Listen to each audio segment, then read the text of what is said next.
Assalamualaikum. Welcome to management lecture. In this lecture we will start our new chapter of management, which is managers as leaders. This chapter is one of the very important chapter of management, so make sure to watch all the videos related to this chapter and you will get complete notes and guideline. The topics that we will study in this chapter are leader and leadership, compare and contrast early theories of leadership, three major contingency theories of leadership, and contemporary views of leadership.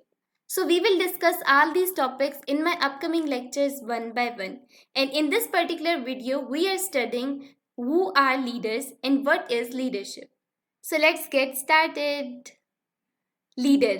Leader is someone who can influence others and who has managerial authority.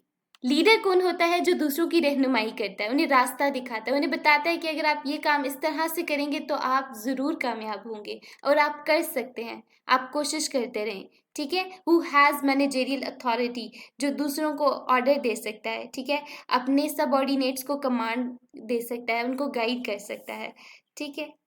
For example, Quaid-e-Azam Muhammad Ali Jinnah was one of the great leaders who lead Muslims towards a separate nation. So, leader in an organization is a person who influences others and who has managerial authority. So, moving toward next slide, which is leadership. Now, I hope कि आपको leader की समझ आ गई होगी। एक ऐसा person जो कि दूसरों को या जो कि एम्प्लॉयज़ को लीड करे, उनकी रहनुमाई करे, उन्हें बताए कि कौन सा काम किस तरह से होना है, ठीक है, जिसके पास मैनेजेरियल अथॉरिटी है, जो एम्प्लॉयज़ को ऑर्डर दे सकता है, ठीक है, डिसीजन मेकिंग कर सकता है और साथ ही साथ एम्प्लॉयज़ को गाइड भी करता है, ठीक है। Leadership. Leadership is what leaders do. Leaders क्या करते हैं? लीड करते हैं, and that is leadership. It is the process of leading a group and influencing that group to achieve its goal. Leadership क्या है? एक प्रोसेस है जिसमें लीडर जो है वो ग्रुप को, एम्प्लॉयज़ को ऑर्गेनाइजेशन के अंदर लीड करता है, उन्हें रास्ता दिखाता है, उन्हें कहता है कि आप अपने गोल्स को ज़रूर अचीव करेंगे, उन्हें एम्पावर करता है, ठीक है। लोग उससे इंस्पायर होते हैं, ठीक है, अपने मामलात, अपने प्रॉब्लम्स उनके साथ शेयर करते हैं और फिर वो उन्हें सोल्यूशन देता है, ठीक है, वो उन्हें चेंज की तरफ लीड करता है, इनोवेशन.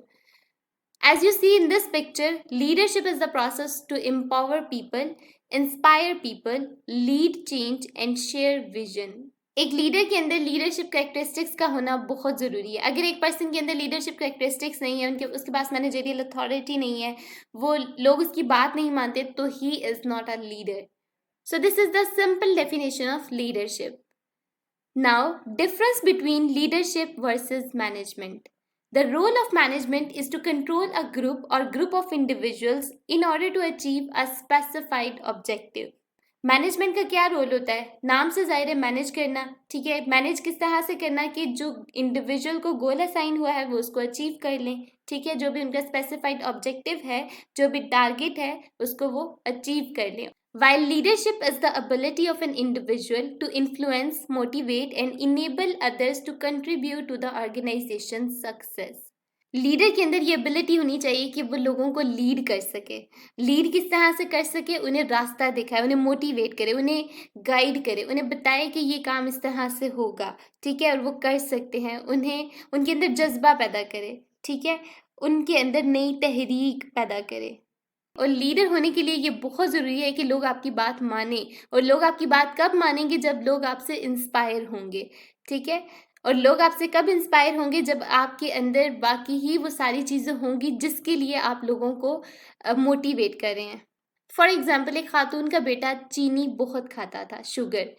तो उनको समझ नहीं आ रही थी कि वो उसको किस तरह से मना करें. वो अपने बेटे को एक बाबा जी के पास ले जाती है, अपना सारा मसला बयान करती है. बाबा जी उसको कहते हैं कि आप अपने बेटे के साथ अगले माह तशरीफ़ लाइएगा. और वो खातून बहुत हैरान होती है और एक माह के बाद दोबारा बाबा जी के पास जाती है. तो बाबा जी उसके बेटे को कहते हैं कि अब तुमने चीनी नहीं खानी, शुगर जो है वो अच्छी नहीं होती सेहत के लिए. खातून जो कि बाबा जी के इस रवैये पे बहुत हैरान थी, उसने बाबा जी से सवाल किया कि जब मैं पहले अपने बेटे के साथ आई थी तो ये बात आपने पहले क्यों नहीं कह दी मेरे बेटे को कि तुम चीनी ना खाना. तो बाबा जी कहते हैं कि पहले मैं खुद भी चीनी खाता था, तो आपके बेटे को मना करने के लिए पहले मुझे खुद उस हैबिट को जो है वो छोड़ना पड़ना था. तो इसलिए मैंने आपको कहा कि आप अगले माह आइएगा, तो अब तक मेरी चीनी खाने की आदत जो है वो छूट गई है. So now I am able to forbid your child from eating sugar. So this is an interesting story and I hope कि इससे आपको लीडर की समझ आ गई होगी कि लीडर के अंदर क्या कैरेक्टरिस्टिक्स का होना ज़रूरी है ताकि वो लोगों को लीड कर सके. So management is responsible for controlling and organizing a group or set of entities to achieve a particular objective. Managing is about making sure that day-to-day operations are being performed as expected. A leader communicates in order to set direction, inspire and motivate their team. Management किस चीज़ की responsible होती है organisation के अंदर? Employees को control करने की, ताकि वो पर्टिकुलर ऑब्जेक्टिव को अचीव कर लें. ठीक है, और ऑर्गेनाइजेशन का जो सक्सेस रेट है वो मेंटेन रहे, ऑर्गेनाइजेशन की जो डे टू डे ऑपरेशंस हैं वो परफॉर्म होते रहें. ठीक है, और ये चीज़ जो मेक श्योर करती है वो कौन करती है? मैनेजमेंट करती है. जबकि लीडर क्या करता है? वो टीम मेंबर्स को ऑर्डर देता है, डायरेक्शन देता है, ठीक है, इंस्पायर करता है, मोटिवेट करता है, ताकि वो पर्टिकुलर ऑब्जेक्टिव को खुशी से अच्छे से अकम्प्लिश कर लें. ठीक है, I hope you understand the difference between leadership and management. This material is quite simple and easy to learn, so you can pause the video and write down all the content related to leader and leadership. So I hope you like the video, and if you have any query, any question related to this topic, put it in comment section. I will definitely reply you. And don't forget to subscribe this channel for amazing management lectures. Happy learning!